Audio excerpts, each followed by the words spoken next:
The deal? Saya said. Yes. I have to do that too. I'll see where they'll give me a grave. They'll consider me a counter-revolutionary and give me a corner. From you. Before you go inside or call. Wait until I come. If you're late, I'll take you. Don't be late. I have other things to do. I have to call Amir. I'm leaving. Saya hung up the call and continued towards their house. They had the same multi-story building. She parks in a corner and waits for Barbad to show up. When he arrived, she smiled, which Barbad answered. Saya said, "You call." They might not open the door when they see and hear Saddam. Barbad waved the key in front of her face. However, he also rang the doorbell for the second floor. When the door opened, he gestured with his hand, "You first." They both entered the house. The curtain moved. Someone had seen Saya through the window. Upon reaching the second floor, Saya said, "Are you going to see your grandmother or are you coming with me?" "I'll come with you. Someone has to be the watchman." "Watch me." "Okay." As the elevator door opened, both of their eyes fell on Mano Chair, his father, Matab, his mother, and his sister Mona. They all watched each other in silence. This was Saye's first meeting and contact after 3 years. Seeing the heavy atmosphere, silence, and surprise, Barbad smiled and said, "Hello, Mr. Panajo, Matab, Ms. Mona. If you allow me, let's go inside."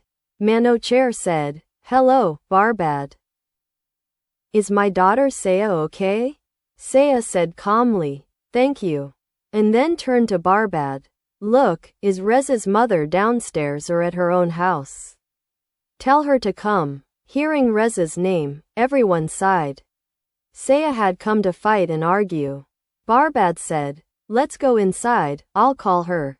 And he continued quietly in Saye's ear, "Please don't pull the sword out of its sheath right away, solve it calmly. You haven't bought a grave yet." Saya gave him a sharp look. But he just nodded. When his parents and then Mona entered, they also stepped into the house.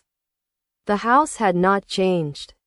Mona's face and expression were better than in the first days and years, and the burn marks from the operations had diminished. As they sat down, Matab went to the kitchen to get a drink. Barbad called Reza's mother and asked Saya to come to the second floor without saying her name. A while later, with the sound of the doorbell and the doorbell, Mona opened the door for him. Hajar stepped into the house and answered Mona and the others' greetings.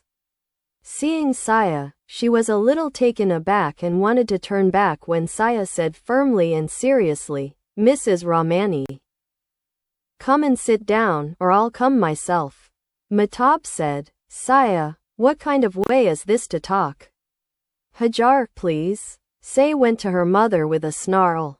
Hajar also sat on one of the sofas. Say said, "I came to warn you and finish my argument that this time I will be the destroyer of your life.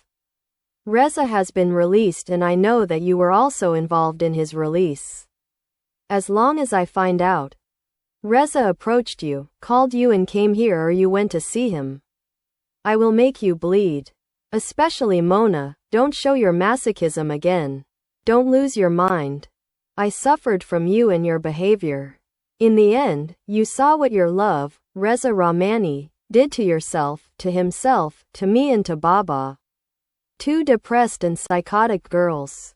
I have nothing to do with Reza. But this time I will sue you all." Mona forced Reza Baba to resign from being a manager in his job and to work as a passenger on the roads and in an agency. "To make up for the lack of income, I went to live in a poor house. You and Mom had no idea how this life was going, that she was also in Reza's house, I told you, complexioned, confused, and unbridled, all under the head of a man named Reza, or as you call him, Amir."